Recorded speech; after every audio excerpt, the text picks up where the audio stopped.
کریں۔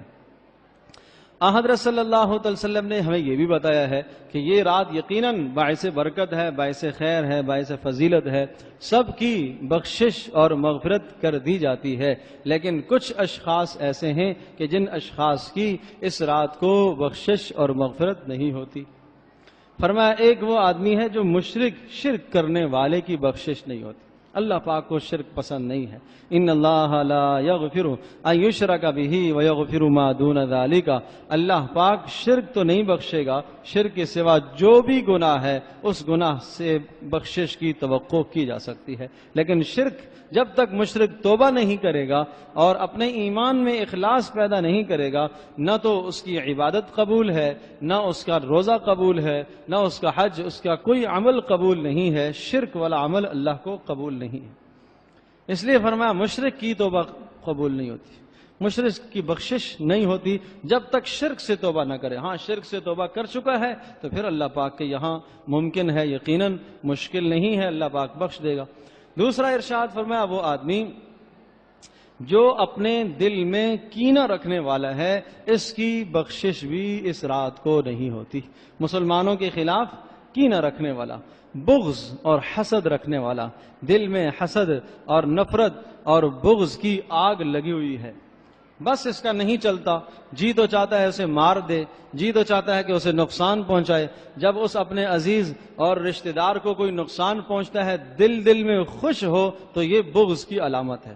یہ کیا ہے؟ بغض کی علامت، دل میں خوش۔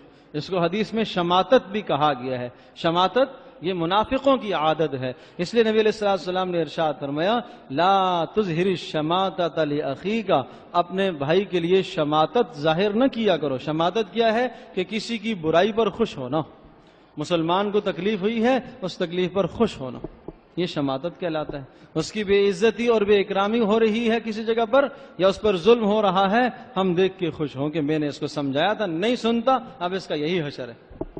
یہ کیا ہے؟ یہ شماتت ہے۔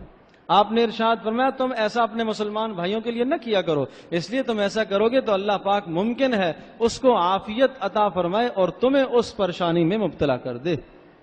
اس کی سزا اللہ دنیا میں دیتا ہے، تو اس لیے دل میں کینہ بھی نہ رکھو، بغض بھی نہ رکھو، اپنے دلوں کو مسلمانوں کی جانب سے صاف کرو۔ جس شخص کے ساتھ آپ کی نہیں بنتی، آپ کا مزاج نہیں ملتا، اور بار بار آپ اس کو سمجھا چکے ہیں، بار بار آپ اس کو کہہ چکے ہیں، پھر بھی آپ کے اور اس کے درمیان میں تعلقات استوار نہیں ہوتے، تو کوئی بات نہیں، قطع تعلق نہ کیجئے، قطع تعلق نہ کیجئے، اپنے دل کو صاف رکھیے، سینہ اپنا صاف رکھیے۔ تو اس لیے ارشاد فرمایا کہ حسد رکھنے والا، بغض رکھنے والا، اس کی بخشش بھی اس رات کو نہیں ہوتی، اور فرمایا قطع تعلق رکھنے والے کی بھی بخشش نہیں ہوتی جو کسی سے روٹھا ہوا ہے۔ 3 دن تک روٹھنے کی اجازت ہے، 3 دن سے زائد جو روٹھے گا تو یہ ناجائز کر رہا ہے۔ ارشاد فرمایا اگر اسی حالت میں انتقال ہو گیا، روٹھنے والے کا اور جس سے روٹھا ہوا ہے، دونوں کا اگر انتقال ہو گیا تو دونوں جہنم میں جائیں گے۔ بھائی اس لیے بچو، روٹھنے سے، ناراض ہونے سے بچو۔ رشتہ داریوں میں، قرابت داریوں میں سال گزر جاتے ہیں، ایک دوسرے سے بات نہیں ہوتی، مہینے گزر جاتے ہیں، ایک دوسرے سے بات نہیں ہوتی، مال کی بنیاد پر، دنیا کے کسی سبب کی وجہ سے ایک دوسرے سے ناراضگی اور ناچاکی، اور اگر وہ ہماری خوشی میں شریک نہیں ہوا، غمی میں شریک نہیں ہوا، یہاں سے ایک جنگ چھڑ جاتی ہے۔ ان ناچاکیوں کو، ناراضگیوں کو ختم کرو۔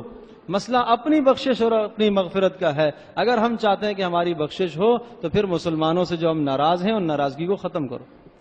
رسول پاک صلی اللہ علیہ وسلم نے یہ بھی ارشاد فرمایا عاق الوالدین، ماں باپ کا نافرمان، اس کی بخشش بھی نہیں ہوتی۔ بھائی ماں باپ کا نافرمان، اس کی بھی بخشش نہیں ہوتی۔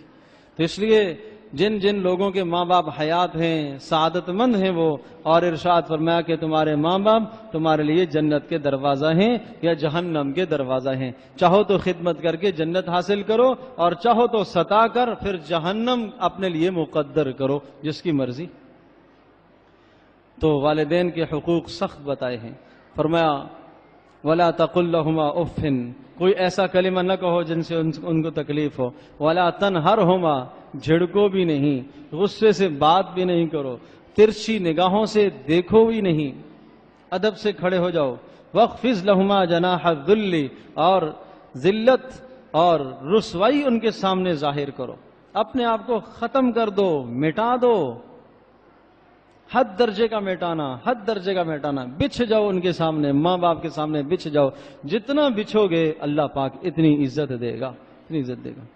اور ماں باپ کی نافرمانی کی سزا سب سے پہلی دنیا میں سزا یہ ملتی ہے کہ اللہ پاک فقر میں مبتلا کر دیتا ہے، دوسری سزا کہ اس کی اولادیں اپنی نافرمان ہوں گی۔ یہ دو سزائیں تو دنیا میں ملتی ہی ملتی ہیں، باقی آخرت میں تو ملیں گی۔ نبی علیہ السلام کے پاس ایک شخص آئے کہ اللہ کے رسول مجھ سے ایک بڑا گناہ ہو گیا۔ آپ علیہ السلام نے ارشاد فرمایا هل لک من ام، ماں زندہ ہے؟ انہوں نے کہا نہیں اللہ کے رسول۔ پھر پوچھا هل لک من خالۃ، خالہ ہیں؟ انہوں نے کہا جی اللہ کے رسول۔ فرمایا فبرھا، خالہ کے ساتھ حسن سلوک کرو، اس کی برکت سے اللہ پاک آپ کا گناہ معاف کر دے گا۔ تو دیکھو ماں باپ کے ساتھ حسن سلوک پر گناہ معاف ہوتا ہے، اور ماں باپ اگر نہیں ہیں تو پھر ان کے جو متبادل خالہ اور اسی طرح سے چچا، ان کے ساتھ حسن سلوک کرنے کی وجہ سے انسان کے گناہ معاف ہوتے ہیں، بڑے بڑے گناہ معاف ہوتے ہیں۔ کتنا پریشان شخص آیا رسول پاک صلی اللہ علیہ وسلم کے پاس، اور آپ علیہ السلام نے ایک ہی عمل بتایا، ایک ہی عمل بتایا۔ تو اس لیے میرے عزیز دوستوں بزرگوں اس کا خیال رکھا جائے۔ ارشاد فرمایا کہ عاق الوالدین، ماں باپ کا جو نافرمان ہے اس کی بخشش بھی نہیں ہوتی، اور اسی طرح سے فرمایا زانی، زنا کا عادی، اس کی بخشش بھی نہیں ہوتی، اور اسی طرح سے ارشاد فرمایا کہ شلوار کو ٹخنوں سے نیچے رکھنے والا مرد جو اس کا عادی ہو اس کی بخشش بھی نہیں ہوتی، جس کو ہم آج گناہ نہیں سمجھے، اس کو ماحول میں، معاشرے میں ہم گناہ نہیں سمجھتے، اس کو فیشن سمجھا جاتا ہے، اس کو اس وقت کی بڑی ضرورت سمجھا جاتا ہے۔ دیکھتے نہیں ہو جوانوں کے لباسوں کا کیا حال ہوتا ہے، پاؤں تلے روندا جا رہا ہوتا ہے یہ لباس۔ حضرت صلی اللہ علیہ وسلم نے اس لباس سے منع فرمایا، اس لباس سے منع فرمایا۔ مرد کے لیے ٹخنے ننگے رکھنا واجب ہے، نہیں رکھے گا گناہگار ہوگا، نیچے کرے گا گناہگار ہوگا۔ عورت کو ٹخنے ڈھانپنے کا حکم ہے، یہاں معاملہ الٹ ہو گیا، عورت کو ٹخنے ڈھانپنے کا حکم ہے، مرد کو کھولنے کا حکم ہے۔ تو اس لیے اس بات کا بھی خیال رکھا جائے۔ حضرت صلی اللہ علیہ وسلم نے یہ بتایا کہ اس شخص کی بھی بخشش اور مغفرت نہیں ہوتی۔ تو اگر ہم یہ چاہتے ہیں کہ ہماری بخشش اور مغفرت ہو جائے تو پھر ہم ان گناہوں سے اپنے آپ کو بچائیں۔